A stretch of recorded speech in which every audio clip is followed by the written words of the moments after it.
সংমিশ্রণ ছিল। এই প্রত্যেকটা কর্মসূচি 1 জুলাইকে 36 জুলাই নিয়ে এসেছে।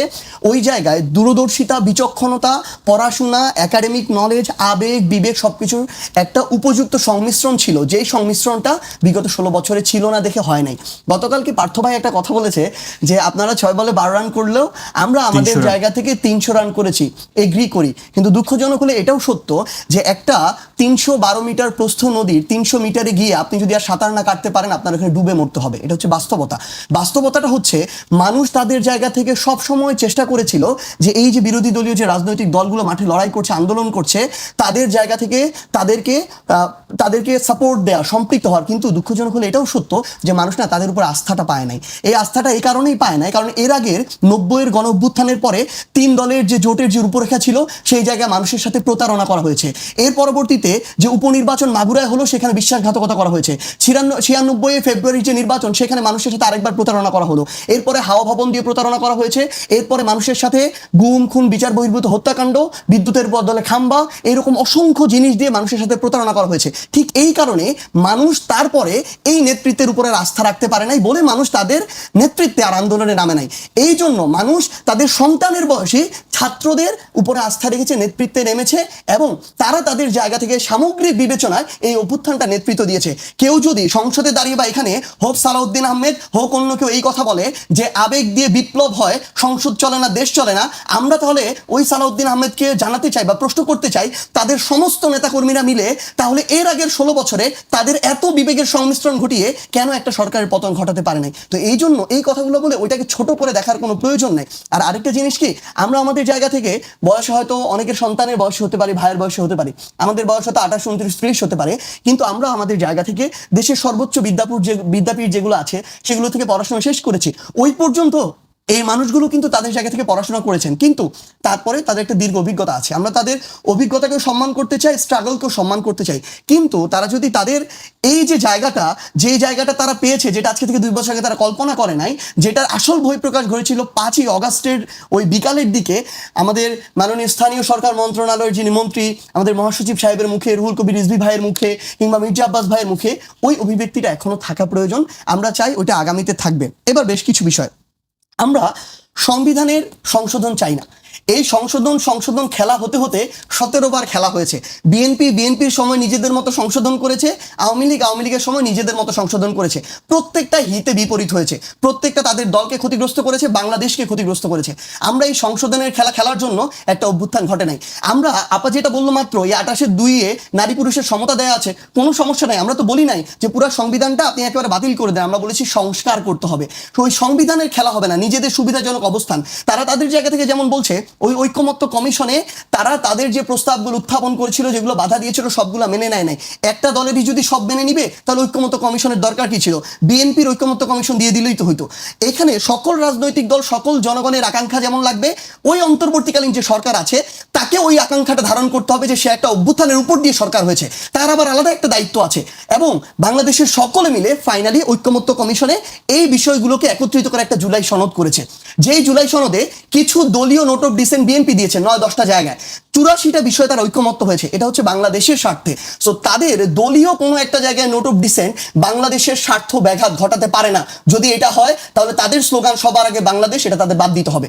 তাহলে যখন এই জুলাই সনদটা হলো, এই জুলাই সনদটা হওয়ার পরে এই জুলাই সনদের উপরেই তো গণভোট হলো। তো আপা যদি এখন একটু আগে বললেন যে গণভোটের সাথে জুলাই সনদের কোনো সম্পর্ক নেই, এটা কিভাবে? জুলাই সনদটা হওয়ার পরে অন্তর্বর্তীকালীন সরকার হয়তো তাদের জায়গা থেকে অনুধাবন করেছে, ঐকমত্য কমিশন হয়তো অনুধাবন করেছে যে আমরা জনগণের দাবিগুলো এখনো একমত হতে পারছি না, বিএনপি এভাবে বাধা দিচ্ছে, এগুলো যদি আমরা জনগণের একটা গণরায় ছাড়া নির্বাচনের পরের সরকারকে দিয়ে আপনি এগুলো বাস্তবায়ন করবেন, এগুলো তারা ছুঁড়ে ফেলে দিবে, যেমন ভাবে 90-এর পরে দিয়েছিল। এই জন্য তারা এই গণভোটটা করলো। এই গণভোটটা ওই আদেশ থেকে এসেছে, যেই আদেশ থেকে তারা এই নির্বাচনে সরকার গঠন করেছে। তাহলে এই আদেশ তো হচ্ছে, এই গণভোটটা হচ্ছে ওই আদেশটাকে বা এই জুলাই সনদটাকে বাস্তবায়ন করার একটা প্রক্রিয়া। এটার সাথে একটার সাথে আরেকটা সম্পর্ক না থাকে কিভাবে? এটা কিভাবে সম্ভব? আরেকটা জিনিস, আপা যেটা বললেন যে আপনারা তো সব মেনে নিয়েছেন, মানেন নাই আসলে। 84টা বিষয় আছে জুলাই সনদে। আপনারা বা বিএনপি 9 থেকে 10টা সেই জায়গায় নোট অফ ডিসেন্ট দিয়েছেন, যেই 10টা পালন করাটা বা বাস্তবায়ন করাটা বাকি 74টার চেয়ে বেশি জরুরি। বাকি 74টা বাস্তবায়ন না করলে কোনো সমস্যা নাই যদি এই 10টা বাস্তবায়ন করা হয়, কারণ বাকিগুলো অটোমেটিক ধীরে ধীরে বাস্তবায়ন হয়ে যাবে। এটা দেশের প্রয়োজনে এমনিতেই যে কোনো সরকার করবে। দেখেন তারা বললেন যে 2বার ক্ষমতায় থাকতে পারবে, এই জায়গায় তারা এগ্রি করেছেন না, আংশিকভাবে 2বার তারা এগ্রি করেছেন। কোন জায়গায়? সব মিলিয়ে 2বার না, পরপর 2বার। সুবিধাজনক অবস্থান দলের উচ্চকক্ষ এগ্রি করেছেন না, আংশিক এগ্রি করেছেন। এগ্রি করেন নাই কোথায়? তারা বলছেন তাদের যে নিম্নকক্ষে যতজন সংসদ সদস্য থাকবে ওইটার পার্সেন্টেজ অনুযায়ী তারা উচ্চকক্ষে সংসদ সদস্য দিবে। তাহলে ওটা দরকারটা কি? মানে ওইটা তো দরকার ছিল, আপনি একটা দেশের জন্য গুরুত্বপূর্ণ পলিসি নিচ্ছেন, ওই পলিসিতে ওইখানে আরেকটা অ্যানালাইসিস হবে। আপনার যদি নিম্নকক্ষ থেকে আপনার সংখ্যাগরিষ্ঠ সাংসদের ভিত্তিতে মতামতের ভিত্তিতে পাস হয়ে যায় এবং ওই সংখ্যাগরিষ্ঠ পার্সেন্টেজ যদি উচ্চকক্ষে আবার থাকে, তাহলে তো ওইটার কোনো মূল্য থাকে না। ওটা দরকার আছে কোনো? তাহলে তাদেরকে খাইয়ে পেলে পুষে বড় করার তো কোনো প্রয়োজন নেই। তাহলে আমরা কি চেয়েছিলাম? আমরা চেয়েছিলাম উচ্চকক্ষে পিআর পদ্ধতিতে সংসদ সদস্য থাকবে। বাংলাদেশে এই মুহূর্তে 50% ভোট যেমন বিএনপি পেয়েছে, তাদের 50% ভোট বাকিরা পেয়েছে, তাহলে 50% মানুষ ওই উচ্চকক্ষে থাকতে হবে। তাহলে ওইটার একটা লেজিটিমেসি থাকে, ওইটার একটা প্রয়োজন থাকে এবং ওইটা নিয়ে যুক্তিতর্ক হয়ে জনগণের কাছে প্রকৃত বার্তাটা যাবে। তাহলে বিএনপি প্রত্যেকটা জায়গায় তা আরেকটা গুরুত্বপূর্ণ বিষয় দেখেন, পিএসসির মতো জায়গা যার মাধ্যমে বাংলাদেশের সরকারি চাকরিগুলো হয়, জনপ্রশাসনের মতো জায়গা, দুদকের মতো জায়গা, এই প্রত্যেক, তারপর হচ্ছে কন্ট্রোলার জেনারেলের যে জায়গা, অডিটের জায়গা, প্রত্যেকটা জায়গায় বিএনপি চায় তাদের সরকার বা ক্ষমতাসীন সরকার এই জায়গাগুলোকে গঠন করবে। এখানকার পরিচালক থেকে শুরু করে চেয়ারম্যান থেকে শুরু করে ডিরেক্টর সবকিছু ক্ষমতাসীন দল দিবে। তাহলে এই দুদকের কোনো দরকার আছে? এই দুদক নর্মালি দুর্নীতি কারা করে? ক্ষমতাসীন দলের যারা থাকে, ক্ষমতাকে ব্যবহার করে বিভিন্ন পদ পদবিতে থেকে অনেকেই তাদের জায়গা থেকে দুর্নীতি করে, লুটপাট করে, রাহাজানি করে, চুরি চামারি করে। এখন আপনি দুদকের মতো জায়গায় যদি আপনার দলীয় মদতপুষ্ট লোক বসায় রাখেন, এই লোকগুলা আপনার এই দলীয় মদতপুষ্ট কাউকে কখনো বাধা হয়ে দাঁড়াইতে পারবে না। পারলে আগেই পারতো, পারে নাই। তাহলে আপনি যদি এই প্রতিষ্ঠানগুলোতে আপনার নিজের দলের লোকজন বসায় রাখেন, যেখানে জুলাই সনদে বলা আছে সরকার দলে থাকবে, বিরোধী দলের থাকবে, বাইরেরও মানুষজন থাকবে, যেন একচ্ছত্রভাবে দুদকটা কোনো একটা রাজনৈতিক দল বা ক্ষমতাসীন দল নিজের অপরাধী নেতাকর্মীদেরকে বাঁচাইতে না পারে, আবার নিরপরাধ অন্য দলের মানুষদের উপর জুলুম না করতে পারে, এভাবে যেন প্রতিষ্ঠানগুলোকে অ্যাবিউজ না করতে পারে। তাহলে দিন শেষে ব্যাপারটা কি দাঁড়াচ্ছে? ব্যাপারটা দাঁড়াচ্ছে বিএনপি এখন তাদের জায়গা থেকে গণভোট বলেন, জুলাই সনদ বলেন, সংসদ বলেন, জননায় বলেন, প্রত্যেকটা জায়গাকে শুধুমাত্র নিজেদের জন্য যতটুকু ভালো অতটুকুর জন্য ব্যবহার করতেছে। আর যতটুকু হলে নিজেদের সার্বভৌম ক্ষমতা, স্বৈরাচারে হাঁটার পথ বন্ধ হয়ে যাবে, ওইটুকুতে বাধা হয়ে দাঁড়াচ্ছে। জি, আপনার কাছে আমি আবারও আসবো। আপনার বিষয়টি কি তাই? আসলে সার্জিস অনেকগুলো কথা বললেন, অনেকগুলো।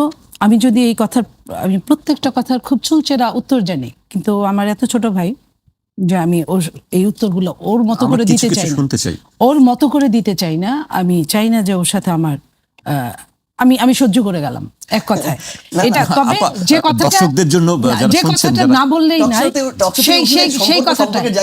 সেই কথাটা যেটা না বললেই না, যে তাদের উপর থেকে মানুষ আস্থা নিয়ে গেছে, হারিয়ে ফেলেছে, যে কারণে তারা গণ অভ্যুত্থান ঘটিয়েছে। গণ অভ্যুত্থানটা এমন জিনিস, শুধু সামনের 5টা লোক দেখলে কিন্তু গণ অভ্যুত্থান বোঝা যায় না। গণ অভ্যুত্থান হয় সাগরের মতো। গণ অভ্যুত্থান, আমি কিন্তু সার্জিসের তখন জন্ম হয়েছে কিনা আমি জানি না, আমি গণ অভ্যুত্থানে সার্জিস যে বিশ্ববিদ্যালয়ে পড়েছে তখন আমি ওখানে, ওই গণ অভ্যুত্থানের আগে আমি ওই স্বৈরাচারের সময় স্কুলে পড়েছি, কলেজে পড়েছি এবং বিশ্ববিদ্যালয়ে পড়েছি 90-এ। তো আমি গণ অভ্যুত্থান তখনও দেখেছি, আমার জীবনে 2টা গণ অভ্যুত্থান দেখা হলো। তো এই যে গণ অভ্যুত্থান বলা হয়, সার্জিস শুধু সার্জিসের সামনের কয়েকজন হাতে গোনা মানুষের নাম বলতে পারবে, পেছনের লাখো মানুষের গণ অভ্যুত্থান সে জানে না। পিছন থেকে কারা তাওয়া গরম করে সেটা সে জানে না। তার জানার ওই সময় হয় নাই, তার জানার সেই বয়সটা হয় নাই, তার জানার সেই সাংগঠনিক শক্তিটা হয় নাই, কারণ সে ওই ধরনের সাংগঠনিক কাজ করে নাই। বিএনপি একটা বিশাল বড়, কত বড় দল এটা নিশ্চয়ই এই মুহূর্তে বোঝা গেছে কিছুটা। বিএনপি কেউ আওয়ামী লীগের সঙ্গে আঘাত করে নাই, যে বিএনপি এত নির্যাতনের মধ্যে বিএনপি দাঁড়িয়েছিল, বিএনপি প্রত্যেকটা সেক্টরে পাহারাদার ছিল। কথা এগ্রি করছে না, মানতে চাচ্ছে না। ও যদি না মানে অসময় বলবে।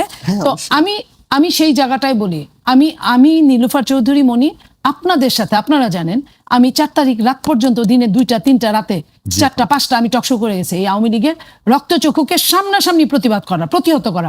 আমি আমার জায়গায় কথা বলেছি, সার্জিসের জায়গায় কথা বলেছে।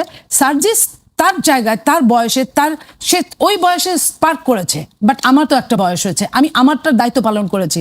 বাট আমি তো ওর কাছে যাই নাই যে এটা আমিও করেছি, আমাকে তুমি ভাগ দাও। আমি আমার দায়িত্ব মনে করেছি, আমি কখনো যাইনি, যাবও না। বাট ও যদি এটা মনে করে যে আমি কিছু করি নাই, তাহলে তো ঠিক হবে না। আমি আজকে 2 বছর পরে আমি এই কথাটা বলছি, যখন এই কথাটা আসলো আমি একজন সামনের কাতারের একজন সৈনিকের সাথে কথা বলছি। তো আমি পিছনের কাতারে ছিলাম না, আমিও সামনের কাতারে ছিলাম, কিন্তু আমার সেক্টরটা ভিন্ন ছিল। আমি ওই জায়গায় কথা বলতে চাচ্ছি, আমি একা না, বিএনপি এরকম, বিএনপির লাখো জনতা লাখো লাখো জায়গায় তারা আন্দোলন করেছে, তারা পা হারিয়েছে, হাত হারিয়েছে, চোখ হারিয়েছে, জীবন হারিয়েছে, সবকিছু করেছে, এবং তারা মাঠেই ছিল। আমার নেতা জনাব তারেক রহমান সাহেব, উনি 24 আওয়ার্সের মধ্যে উনি কয় ঘন্টা ঘুমাতেন আমি জানি না। উনাকে আমি ওই একটা চেয়ারে বসে থাকতে, আপনি বলেন, আপনাকে যদি এই চেয়ারে যদি দিনে যদি 18 ঘন্টা আপনি বসে যদি 64টা জেলার আপনি প্রবলেম সলভ করেন এবং কোনখানে কি হবে আপনি যদি করেন, আপনার ব্রেন ঠিক থাকার কথা নাকি? আই স্যালুট হিম যে উনি ওইটা করে পারছে। আমি তারও নাম্বার চাচ্ছি না এখানে, এটাও তার দায়িত্ব। উনি রাষ্ট্রের আজকে প্রধানমন্ত্রী, উনি ওইটুক দায়িত্ব নিবেন বলেই প্রধানমন্ত্রী। তো আমি কথাটা আসছে এই জন্য যে বিএনপির উপর আস্থা হারায় নাই। যে কথাটা বলবো যে কয়েকদিন আগে আপনার সার্জিসের যে সহকারী আপনার আসিফ সজীব ভুইয়া, সে যখন ডিপ স্টেটের কথা বলছে, তাহলে তো তার কথা মতো ওইটাই ঠিক। এনসিপির মুখপাত্র, আমি তো সার্জিসের কথা মতো তাহলে ওইটাই বলবো যে আমরা এত আন্দোলন করেছি, এক একটা 28 অক্টোবর 2 বার হয়েছে, আপনারা জানেন কত মানুষ হয়েছে আওয়ামী লীগের অত্যাচারে, সব মানুষগুলা পালাতে বাধ্য হয়েছে। এটা কিসের জন্য? হয়তো অদৃশ্য কোনো শক্তি ছিল যারা চায় নাই বিএনপির মাধ্যমে এই আন্দোলনটা জবনিকা ঘটুক, তারা চায় নাই। বিএনপি এটা জানতো বলে বিএনপি সার্জিসের সন্তান আসুক, যে একদম আতুর ঘরের ছেলেটা, সে আসুক, তার মাধ্যমে যদি দেশ স্বাধীন হয়, দেশের যদি স্বৈরাচার মুক্ত হয়, দেশ যদি আপনার ফ্যাসিস্ট মুক্ত হয়, আমরা সেটাতেও রাজি। আমি বললাম আবারও, সার্জিস না, তার যদি আতুর ঘরের সন্তানটাও আসে, আমরা সেটাতেও রাজি ছিলাম। কেন? কারণ আমি যখন জানি যে অদৃশ্য শক্তি আমাকে চায় না, অদৃশ্য শক্তি আমার মাধ্যমে ওই সরকারের পতন ঢুকেতে চায় না, অদৃশ্য শক্তি 1/11 দূষর হিসেবেই তারা কাজ করতে চায়। তাহলে আমি তো এই কথাগুলো বলছি না, এই কথাগুলো আমাকে বলাতে বাধ্য করলো সে। তো এই জন্য আমি বলতে চাই, আজকের যে সার্জিস আজকে যে কথাটা আপনার সামনে এই বক্তব্য এই টকশোতে বললো, আজ থেকে 20 বছর পরে যদি আমি বেঁচে থাকি, আমি নাও থাকতে পারি, আপনি যদি বেঁচে থাকেন, দেখবেন ওর কথার অনেক চেঞ্জ ও নিজে খুঁজে পাবে। ওই 5ই আগস্টের পরে 7ই আগস্ট 8ই আগস্টে ওরা যে জিনিসটা দেখেছিল, তারপরে 24, 25, 26-এ এসে কিন্তু ওরা অন্যরকম জেনেছে। সেই দিনের ইন্টারিম গভর্নমেন্ট প্রধান যাকে আপনার কি বলেছিল, মাস্টার মাইন্ড অফ আপনার রেভলিউশন, সে কিন্তু তারপরে কয়েক মাস পরে কিন্তু সে তার টোন চেঞ্জ করেছে। এখন কিন্তু আমরা মাস্টার মাইন্ড আর পাই না। আমরা মাস্টার মাইন্ড ওই দিনও বিএনপি চুপ ছিল, কারণ বিএনপির এখানে চুপ থাকারই কথা। খালি ড্রাম বাজে বেশি, ভরা ড্রাম বাজে না। বিএনপি সব জায়গায় তার জায়গায় সব ঠিক করে রেখেছিল। আপনি যদি বলেন শহীদ হয়েছে কত মানুষ, তার মধ্যে আপনি খোঁজ নিয়ে দেখেন বিএনপির কত লোক শহীদ হয়েছে। হ্যাঁ, বিএনপি বড় দল, বিএনপির লোক বেনামে গেছে। আমি নিজে, সার্জিস কি জানে যে 3 তারিখে যখন কি বলে শহীদ মিনারে তারা যখন সারাদিন ব্যাপী সমাবেশ করলো, সব দল সবাই গেল, 24-এ 3 আগস্ট আমাকে দল থেকে আমার চেয়ারম্যান বললেন যে আমি যেন ওইখানে যাই।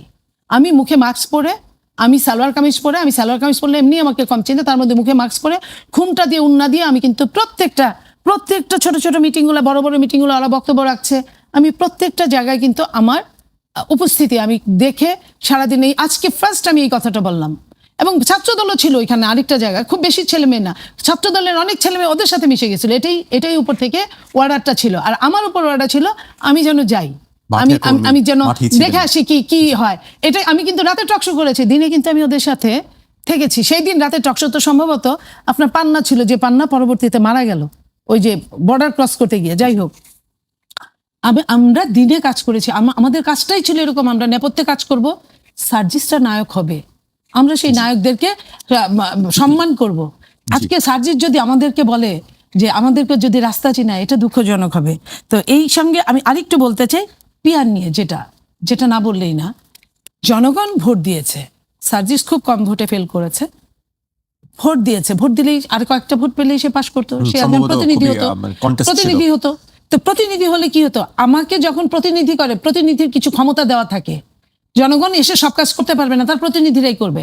তাহলে আপনার উচ্চ কক্ষে নিম্ন কক্ষে ওই পিয়ার পদ্ধতি হলে ক্ষতিটা কি? জনপ্রতিনিধি তো তার প্রতিনিধিত্ব করলো। হ্যাঁ, এইখানে বলতে পারে একটা কথা, যে এইখানে যদি জেনারেল ভোটে যদি পিয়ার পদ্ধতি করা হয়, তাহলে তাদের কিছু আসন বাড়ে, এটা আমি অস্বীকার করি না। উন্নত গণতন্ত্র এটা হতে পারে, এটা আলোচনা সাপেক্ষ, তারা আলোচনা চালিয়ে যাক, আমরা চাইবো। এটা হলে আমাদের কোনো সে থাকবে না। বাট আগেই যদি আমি মানে অঙ্কুরে বিনাশ করি, তাহলে তো আর আমি কিছু পাওয়ার চিন্তা করব না। আর গণভোট আর জুলাই সনদ, আমি আবারও বলছি, জুলাই সনদ নিয়ে ওই সমস্যা নাই, কিন্তু সেটাকে যে গণভোটের মাধ্যমে আসতে হবে, বিএনপি কিন্তু এটা বলে নাই। বলেছে বিএনপি আমরা সংসদে যাব, আমরা আবার এটা তুলবো, সংসদে তো তুলতেই হবে, বিল পাস করতেই হবে, আমরা তুলবো, আমাদের যেখানে যেখানে সমস্যা আছে এগুলো আমরা মিটায় ফেলবো। বাট সার্জিসের ওই কথাই সত্যি যে কেউ বিএনপিকে বিশ্বাস করে নাই। চাইতো সেদিন ওই 5ই আগস্ট বিকালবেলা তারেক রহমানকে কল দেওয়ার কোনো প্রয়োজন ছিল না। তারেক রহমান ওই মুহূর্তে বাংলাদেশের জন্য কোনো গুরুত্বপূর্ণ স্টেক ছিলেন না, কারণ ছিলেন বরং তারা যারা আমাদের মতো মাঠ পর্যায়ে কষ্ট করেছেন, ফাইট করেছেন, আন্দোলনে ছিলেন, সংগ্রামে ছিলেন। তিনি ওই জায়গাতেও আমরা তাকে একটা দলের প্রতিনিধি মনে করে, বিএনপির মতো একটা বড় রাজনৈতিক দলের প্রতিনিধি মনে করে আমরা তার সাথে যোগাযোগ করি, কারণ তিনি সেই মুহূর্তে দেশে নাই। যখন তাকে আমরা আমাদের জায়গা থেকে বিপ্লবী সরকার তো দূরের কথা, জাতীয় সরকারের কথাও বলি যে আমরা এই যারা বর্তমানে অভ্যুত্থানের পক্ষে রাজনৈতিক দল আছে, আমরা সবাই মিলে একটা সরকার গঠন করি, যেই সরকারটা আগামীর বাংলাদেশের জনগণের আকাঙ্ক্ষাগুলো নিয়ে কাজ করার পরে তারপরে একটা নির্বাচনের মধ্য দিয়ে গণতান্ত্রিক প্রক্রিয়া চলে যাবে। সেই সময় স্পষ্টভাবে জনাব তারেক রহমান ওই জাতীয় সরকারের বিপক্ষে বলেছিলেন এবং বলেছিলেন যে না, এটা করা যাবে না, একটা ইন্টারিম সরকার গঠন করা হোক, সেই সরকার 3 মাসের মতো থাকবে, এরপরে সেই সরকার নির্বাচন দিবে। তাহলে গতকালকে যেটা সংসদে বলেন, আমি সেটা বলছি যে পার্থ ভাই, এই যে বিপ্লবী সরকার বা আমাদের যে জাতীয় সরকার, এটার পিছনে সবচেয়ে বড় অন্তরায় ছিল আপনার মাননীয় প্রধানমন্ত্রী জনাব তারেক রহমান। এই জন্যই আমাদেরকে শহীদের পিতা দিয়ে আমরা আমাদের জায়গা থেকে শপথ নিতে পারি নাই। এই কারণে কি বিপ্লবী সরকার হয়নি? শেষ করছি, হ্যাঁ অবশ্যই, কারণ তাহলে তো এত বড় একটা রাজনৈতিক দলকে এক পাশে রেখে আমরা ওই মুহূর্তে দেশের গুরুত্বপূর্ণ একটা ট্রানজিশনাল পিরিয়ডে আমরা কখনো একসাথে কাজ করতে পারতাম না। ওই ভাঙনটা যদি তখন হতো তাহলে কখনো আর দেশের একটা স্থিতিশীল অবস্থা থাকতো না। তো সেই জায়গা থেকে আমরা তখন আর শহীদের পিতার কাছে কিংবা শহীদ মিনারে যেতে পারিনি, তখন আমাদেরকে আবার ওই বঙ্গভবনে গিয়ে ওই শপথটা নিতে হয়েছে।